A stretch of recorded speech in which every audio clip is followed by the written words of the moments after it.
नमस्कार, मैं पूनम तांगर। आप देख रहे हैं न्यूज वॉच इंडिया। बुलेटिन की शुरुआत करेंगे जरूरी खबर के साथ। बीजेपी चुनावों के लिए रणनीति तैयार करने में जुटी हुई है, जिसके तहत आज बीजेपी ने केंद्रीय चुनाव समिति यानी सीईसी की बैठक बुलाई है। ये बैठक पार्टी के नई दिल्ली स्थित हेडक्वार्टर पर बुलाई गई। बता दें कि इस बैठक में साल के अंत में 5 राज्यों में होने वाले विधानसभा चुनावों की तैयारियों पर बात होगी। तो वहीं इस बैठक में प्रधानमंत्री नरेंद्र मोदी, केंद्रीय मंत्री राजनाथ सिंह और अमित शाह, साथ ही बीजेपी अध्यक्ष जेपी नड्डा सहित सभी 15 सीईसी मेंबर्स के लोग हिस्सा लेने की उम्मीद इसमें जताई जा रही है। 5 राज्यों मध्य प्रदेश, छत्तीसगढ़, राजस्थान, तेलंगाना और मिजोरम में चुनाव होने हैं।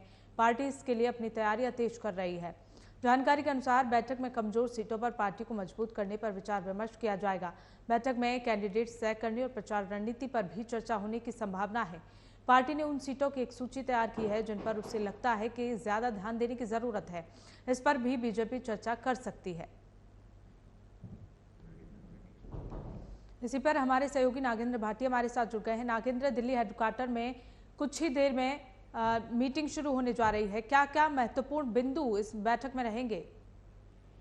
जी देखिए पूनम, बीजेपी केंद्रीय चुनाव समिति की आज शाम को बैठक है, जिसकी अध्यक्षता नरेंद्र मोदी खुद करने वाले हैं, जिसमें जेपी नड्डा, रक्षा मंत्री राजनाथ सिंह, नितिन गडकरी ये सभी होंगे। क्योंकि अभी साल के आखिर तक 5 स्टेट में चुनाव होने हैं और बीजेपी की नजर उन सीटों पर है जिनमें पिछले चुनाव में वो काफी कम मार्जिन से उनको हार मिली थी। तो एक तो उनको किस तरह से वहां पे वोट जो है वो बढ़ाई जाए। दूसरा ये है कि जो सीटें जिन सीटों पर काफी कमजोर है बीजेपी, तो उन पर भी आज चिंतन जो है वो बीजेपी नेताओं की तरफ से किया जाएगा, क्योंकि उनका उद्देश्य सिर्फ और सिर्फ जीतना है। तो जीत के लिए किस तरह से मेहनत की जाए, किस तरह से जो कार्यकर्ता हैं, चाहे वो जनता के बीच में किसी भी तरह से संपर्क करे। एक तो ये, दूसरा ये कि पिछले 9 सालों में जो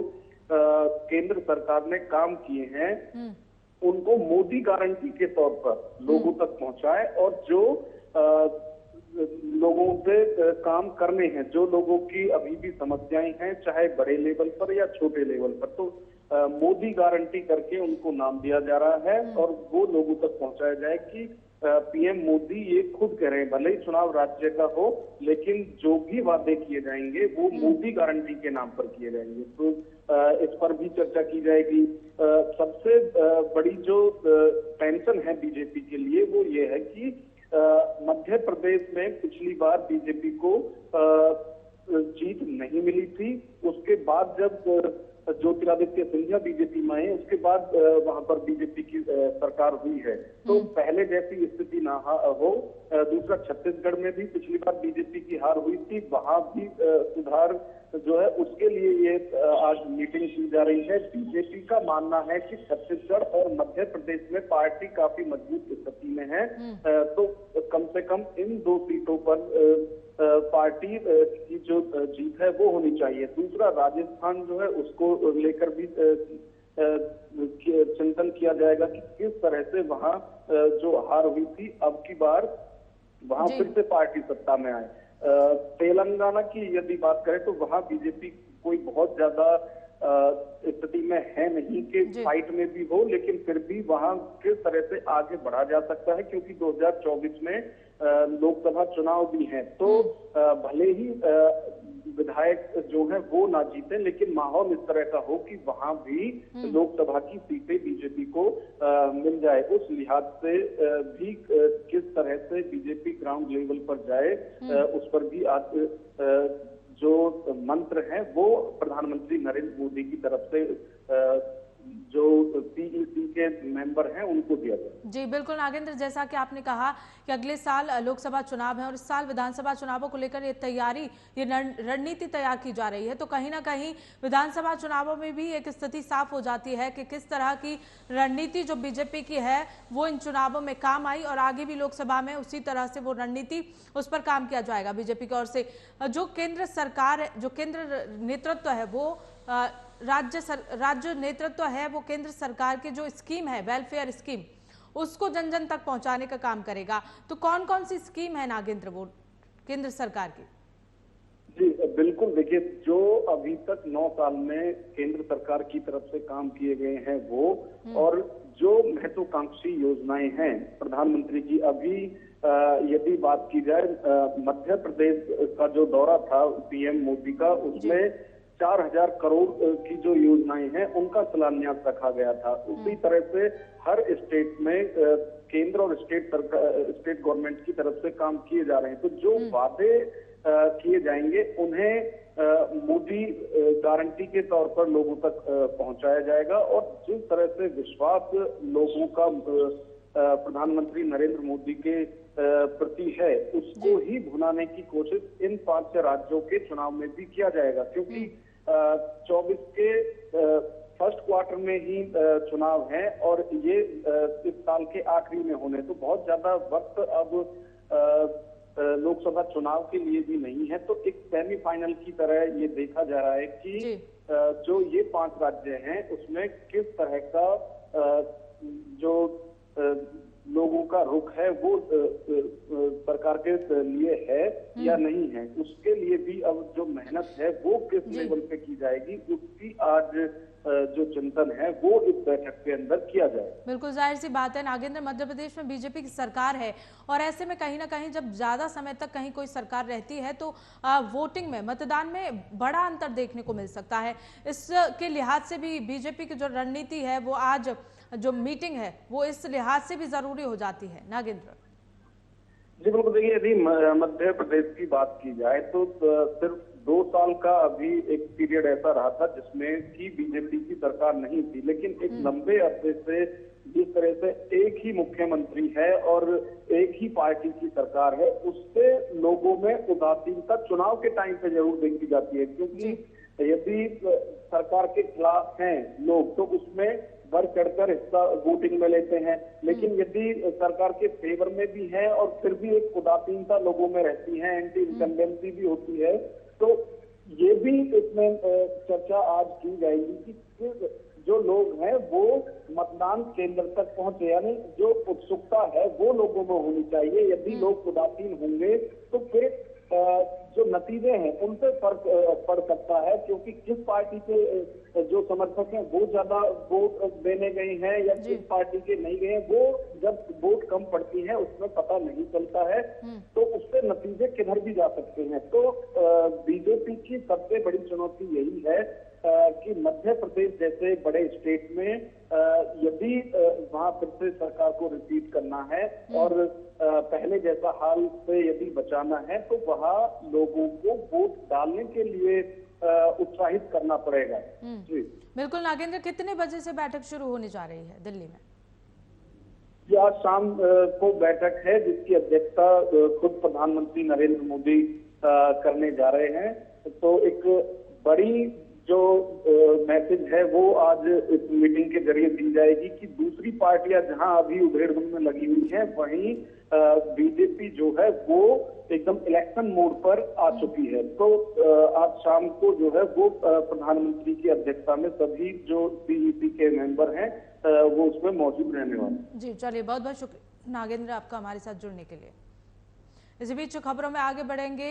वृंदावन में छज्जा गिरने से बड़ा हादसा हो गया। हादसे में 5 लोगों की मौके पर मौत हो गई। सीएम योगी ने हादसे पर संज्ञान लिया है। बड़ा अपडेट, मृतकों के परिजनों को 4 लाख मुआवजा देने का ऐलान किया गया। हादसे में कई श्रद्धालु गंभीर रूप से घायल हो गए। बांके बिहारी मंदिर के पास ये हादसा हुआ है, जहां छज्जा गिरने से 5 लोगों की मलबे में दबने से मौत हो गई। तो बड़ा अपडेट, सीएम योगी ने इस हादसे पर संज्ञान लिया है। मृतकों के परिजनों को 4 लाख मुआवजा देने का ऐलान कर दिया गया। हादसे में कई श्रद्धालु गंभीर रूप से घायल हुए, जिनका इलाज अस्पताल में जारी है। बांके बिहारी मंदिर के पास यह हादसा हुआ, जहां पुराने मकान का छज्जा गिरने से 5 श्रद्धालुओं की मौत हो गई। हादसे में 5 लोगों की मौके पर मौत। और उसके बाद इस पूरे हादसे को लेकर मुख्यमंत्री योगी आदित्यनाथ ने संज्ञान लिया है। हादसे पर संज्ञान लेते हुए मृतकों के परिजनों को 4 लाख मुआवजा देने का ऐलान कर दिया गया है। हादसे में कई श्रद्धालु गंभीर रूप से घायल हो गए थे, जिनका इलाज अस्पताल में जारी है। बांके बिहारी मंदिर के पास यह हादसा हुआ। इसी खबर पर हमारे सहयोगी अमित भार्गव हमारे साथ जुड़ गए। अमित, मुख्यमंत्री योगी आदित्यनाथ ने इस पूरे हादसे पर संज्ञान लिया है। जी बिल्कुल, मैं आपको बताना चाहूंगा कि कल ये बहुत बड़ा हादसा हुआ जिसमें 5 श्रद्धालुओं की मौत हुई। इसको लेकर माननीय मुख्यमंत्री जी ने तुरंत संज्ञान लेते हुए जो मृतक हैं उनको 4-4 लाख रुपए और जो व्यक्ति वहां घायल हुए हैं उनको निःशुल्क इलाज के लिए कहा है। और ये पूरा जो प्रक्रिया है वो डीएम मथुरा के नेतृत्व में बताया गया है कि उनके नेतृत्व में होगी और जल्द से जल्द उनको मुआवजा देकर उनकी जो मुख्यमंत्री जी की तरफ से श्रद्धांजलि है वो उनको दी जाएगी। जी बिल्कुल अमित, इस पर परिजनों का क्या कहना है? जी, जो बाहर से श्रद्धालु आए हैं उनके परिजन अभी थोड़ी देर में पहुंच रहे हैं क्योंकि रात काफी हो गई थी और काफी देर तक रेस्क्यू चला जिसकी वजह से वहां ये पता नहीं लग पाया कि कितने लोग की डेथ हुई है और कितने लोगों को ले जाना है। लेकिन अभी लोग पहुंच रहे हैं और उसके बाद ही हम बता पाएंगे कि उनके परिजनों का क्या कहना है। जी अमित, अस्पताल में जो लोग घायल हैं जिनका इलाज जारी है उनकी क्या कुछ अपडेट है अब तक? जी बिल्कुल, कुछ लोगों को तो छुट्टी दे दी गई है। जो हल्की फुल्की चोट लगी थी उनको तो छुट्टी दे दी गई है, लेकिन 2-3 लोग हैं जिनको सरकारी हॉस्पिटल से प्राइवेट हॉस्पिटल में रेफर कर दिया गया है और वहां उनका इलाज चल रहा है और बताया जा रहा है कि उनकी हालत अभी भी सीरियस बनी हुई है। जी चलिए, बहुत बहुत शुक्रिया अमित हमारे साथ जुड़ने के लिए। वृंदावन हादसे पर मुख्यमंत्री योगी आदित्यनाथ ने संज्ञान लिया है और 4 लाख मुआवजा देने का ऐलान भी मुख्यमंत्री योगी आदित्यनाथ ने कर दिया है। इसी बीच एक और बड़ी खबर का रुख कर लेते हैं। माफिया अतीक अशरफ हत्याकांड से जुड़ी बड़ी खबर। आज शूटरों पर जिला न्यायालय कर सकता है आरोप तय। चार्जशीट के आधार पर शूटर्स पर छोड़ सकते हैं आरोप तय। लवलेश तिवारी, सनी सिंह और अरुण मौर्य हैं शूटर्स। वीडियो कॉन्फ्रेंसिंग के जरिए तीनों को कोर्ट में पेश किया जाएगा। बड़ा अपडेट इस वक्त। चार्जशीट के आधार पर शूटर्स पर आरोप तय हो सकते हैं। लवलेश तिवारी, सनी सिंह और अरुण मौर्य हैं शूटर्स। वीडियो कॉन्फ्रेंसिंग के जरिए तीनों को कोर्ट में आज पेश किया जाएगा। यूपी के प्रयागराज में माफिया अतीक अहमद और अशरफ की हत्या के आरोपियों पर आज सेशन कोर्ट में आरोप तय कर सकते हैं। दरअसल माफिया अतीक अहमद और उसके भाई अशरफ की हत्या में गिरफ्तार तीनों शूटर्स की चार्जशीट के आधार पर आरोप तय किए जाने हैं। इससे पहले इसी खबर को लेकर हमारे सहयोगी सिद्धार्थ प्रताप सिंह हमारे साथ जुड़ गए हैं। सिद्धार्थ, 10 अगस्त को इस पर सुनवाई हुई थी और आज फिर से इस पर सुनवाई होनी है, आरोप तय होने आज, क्या कुछ अपडेट है? जी बिल्कुल, आपको बता दें आज अतीक अशरफ हत्याकांड में आज आरोप तय होने हैं। तो कहीं ना कहीं 10 तारीख को सुनवाई हुई थी। 10 तारीख के बाद आज फिर कोर्ट में केस लगा हुआ है। उम्मीद है कि आज आरोप तय हो जाएंगे आरोपियों पर। और देखिए, सबसे महत्वपूर्ण ये है कि तीनों आरोपी जो है वो प्रतापगढ़ जेल में रखे गए हैं और वीडियो कॉन्फ्रेंसिंग के माध्यम से लगातार इनके सुनवाई की गई है इस मामले की। और जी, तो तकनीकी खराबी की वजह से सिद्धार्थ से हमारा संपर्क टूट गया है। तो आज बड़ा अपडेट इसी को लेकर। चार्जशीट के आधार पर शूटर्सों पर आरोप आज तय हो सकते हैं। पिछली सुनवाई 10 अगस्त को हुई थी। कोर्ट में आरोप तय करने के लिए आज की मोहलत दी गई थी। फिलहाल माफिया अतीक अहमद और अशरफ की हत्या करने वाले शूटर्स लवलेश तिवारी, सनी सिंह, अरुण मौर्य प्रतापगढ़ जिले कारागृह में बंद हैं। तीनों को वीडियो कॉन्फ्रेंसिंग के जरिए कोर्ट में पेश किया जाएगा। कोर्ट ने शूटर्स को अपना वकील करने के लिए आज तक की मोहलत दी थी। अगर शूटर्स की ओर से कोई वकील पेश नहीं होता है तो कोर्ट उन्हें खुद वकील मुहैया कराएगी।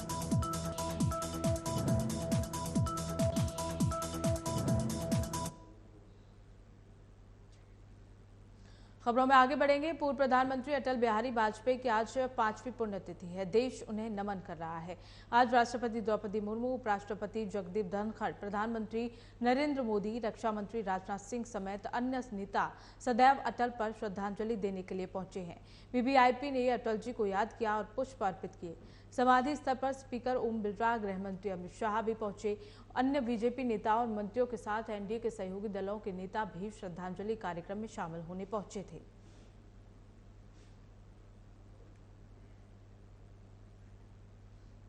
तो दिल्ली से तस्वीरें। प्रधानमंत्री नरेंद्र मोदी भी सदैव अटल स्मृति स्थल पहुंचे। आज अटल बिहारी वाजपेयी की 5वीं पुण्यतिथि है। ऐसे में सभी वीवीआईपी ने उनको याद किया। पूर्व सीएम अटल बिहारी वाजपेयी की पुण्यतिथि पर आज सभी उन्हें श्रद्धांजलि देने के लिए सदैव अटल पहुंचे। राष्ट्रपति द्रौपदी मुर्मू सदैव अटल स्मृति स्थल पहुंची, उन्होंने श्रद्धांजलि दी। प्रधानमंत्री नरेंद्र मोदी भी सदैव अटल स्मृति स्थल पहुंचे और उन्होंने पूर्व पीएम अटल बिहारी वाजपेयी को श्रद्धांजलि दी। तो दिल्ली से तस्वीरें। आज पूर्व पीएम अटल बिहारी वाजपेयी की 5वीं पुण्यतिथि पर सभी वीवीआईपी पहुंचे थे सदैव अटल और पूर्व पीएम अटल बिहारी वाजपेयी को श्रद्धांजलि देते हुए नजर आए।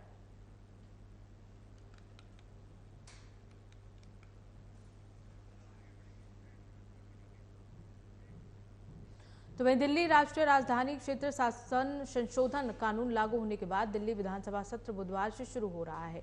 बता दें कि सत्र हंगामेदार रहने के आसार हैं। संसद से पारित होने के बाद इस कानून को शनिवार को राष्ट्रपति की मंजूरी मिल गई। दिल्ली विधानसभा का 2 दिवसीय विधानसभा सत्र 11 बजे शुरू होगा। इस कानून में केंद्र को राष्ट्रीय राजधानी में प्रशासनिक नियंत्रण मिलने का प्रावधान है। दिल्ली के मुख्यमंत्री अरविंद केजरीवाल ने छत्रसाल स्टेडियम में अपने स्वतंत्रता दिवस भाषण में कहा कि इस कानून ने दिल्ली की निर्वाचित सरकार के अधिकार छीन लिए हैं और आप सरकार उन अधिकारों को बहाल करेगी। तो आज से दिल्ली सेवा कानून पर हंगामा होने का आसार लगातार जारी है। आज से दिल्ली विधानसभा सत्र शुरू हो रहा है। 2 दिन तक ये सत्र चलेगा। इससे पहले भी बीजेपी जो है वो हंगामा कर चुकी है। बीजेपी का कहना था कि 2 दिन सत्र चलने से जनता की जो समस्या है वो हल नहीं होंगी, इसीलिए सत्र को आगे बढ़ाना चाहिए। तो वहीं आम आदमी पार्टी इस पर पूरी तरह से टिकी हुई है। आम आदमी पार्टी का कहना है सत्र 2 दिन ही चलेगा और इसमें ही सभी जनता की जो समस्या है उनका निष्कर्ष निकाला जाएगा, समाधान निकाला जाएगा। तो आज से सदन की कार्यवाही 11 बजे से शुरू होगी।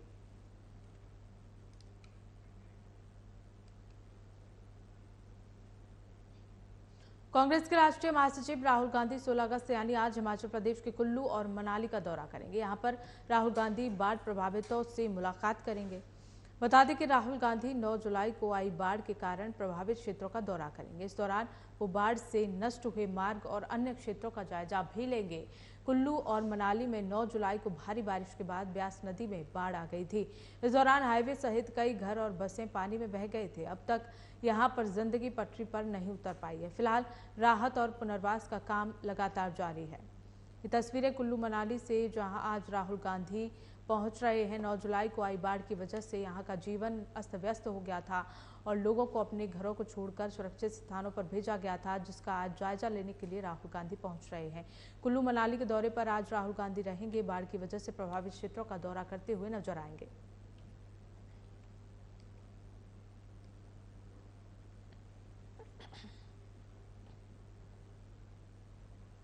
खबरों में आगे रुक करेंगे हिमाचल प्रदेश का, जो हिमाचल प्रदेश के शिमला में क्षतिग्रस्त शिव मंदिर के मलबे में से मंगलवार को एक और व्यक्ति का शव बरामद होने और कृष्णा नगर इलाके में शाम को भूस्खलन की वजह से 2 लोगों की मौत के बाद राज्य में बारिश की वजह से हुई घटनाओं में मरने वालों की संख्या बढ़कर 56 हो गई है। यहाँ कृष्णा नगर इलाके में भूस्खलन के बाद कम से कम 8 घर ढह गए और एक बूचड़ खाना मलबे में दब गया। शिमला के पुलिस अधीक्षक संजीव कुमार गांधी ने बताया कि ताजा भूस्खलन में 2 शव बरामद किए गए हैं। उन्होंने बताया कि सोमवार से अब तक कुल 19 शव बरामद किए गए हैं, जिनमें से 12 समर हिल में शिव मंदिर स्थल से, 5 कागली में और 2 कृष्णानगर में बरामद किए गए हैं। उन्होंने बताया कि शिव मंदिर स्थल पर अभी भी 10 से ज्यादा लोगों को फंसे होने की आशंका है। शिक्षा विभाग द्वारा जारी एक आदेश में कहा गया है कि खराब मौसम की वजह से राज्य के सभी स्कूल और कॉलेज 16 अगस्त को एक दिन के लिए बंद रहेंगे।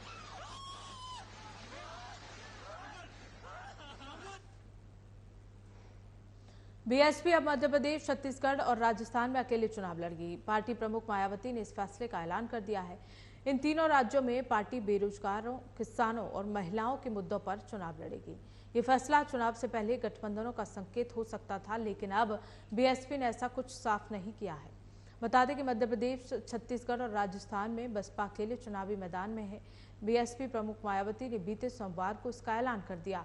उन्होंने कहा कि इन तीनों राज्यों में असली मुद्दे गरीबी, बेरोजगारी, किसानों और महिलाओं से जुड़े हुए हैं। इन्हीं मुद्दों पर बसपा अकेले दम पर चुनाव में उतरेगी। बीएसपी मध्य प्रदेश और राजस्थान में चुनाव लड़ती आ रही है। पिछली बार पार्टी ने राजस्थान में 6 और मध्य प्रदेश में 2 सीटें जीती थी। इनमें ज्यादातर प्रत्याशी ऐसे थे जो दूसरी पार्टियों से आए थे। जातीय समीकरण फिट बैठने पर वो जीते और बाद में उन्हीं पार्टियों में वापस लौट गए। तो बीएसपी प्रमुख मायावती ने यह ऐलान कर दिया है कि वो अब चुनाव जो है लोकसभा के वो अकेले लड़ेंगी। खासकर उनका मुद्दा रहेगा बेरोजगारी, किसान और महिलाओं से जुड़ा हुआ मुद्दा रहेगा। एमपी, छत्तीसगढ़ और राजस्थान में अकेले चुनाव लड़ने का ऐलान बीएसपी प्रमुख मायावती ने कर दिया है। फिलहाल बुलेटिन में बस इतना ही। देश और दुनिया की तमाम बड़ी खबरों के लिए देखते रहिए न्यूज़ वॉच इंडिया।